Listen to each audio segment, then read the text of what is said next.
I worked at a coffee shop, let's call it Starducks, for 6 months before I started college, and in general, it was actually a pretty great place to work. My favorite part was making the drinks. I felt like I was being paid to do art, and even though Saturdays were particularly busy and stressful, it was a nice challenge, and my coworkers were awesome. At Startups, employees were celebrated. They even had a specific day every year where some important people would come to all the stores in the city blowing party horns and giving us free t shirts that we were allowed to wear on weekends during our shifts. We also got a free drink on every break, which was pretty awesome. On slow days, we would come up with new creations. When we discovered something awesome, we would advertise it on our chalkboard and people would actually order it. My favorite was the orange mango sunrise. A blended strawberry lemonade made with orange mango juice instead of strawberry juice, and topped with a pump or two of raspberry syrup. Back then, when it was actually red. Don't get me started on how I feel about them changing it.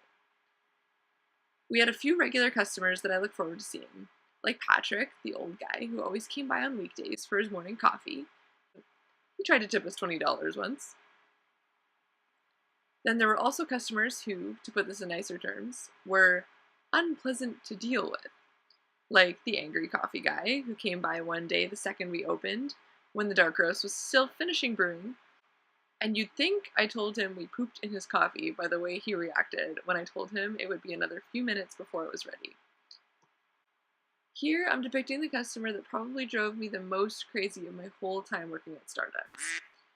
Just so we're all on the same page, foam appears at the top of the jug when you steam milk. There's no way around it. When a customer asks for no foam, we scoop it off the top of the cup after the milk is poured to make sure no foam snuck in. So this lady watched me make her no foam tea latte, scoop the top, and then asked me to remake it because she asked for no foam.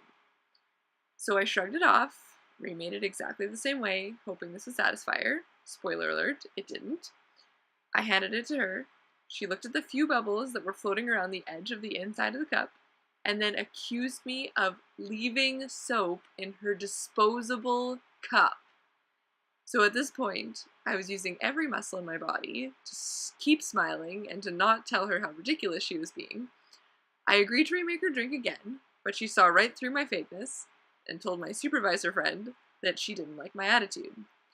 My friend remade the drink for her, and then, of course, it was fine. Be nice to your baristas. They're people too, and it's just coffee. Seriously.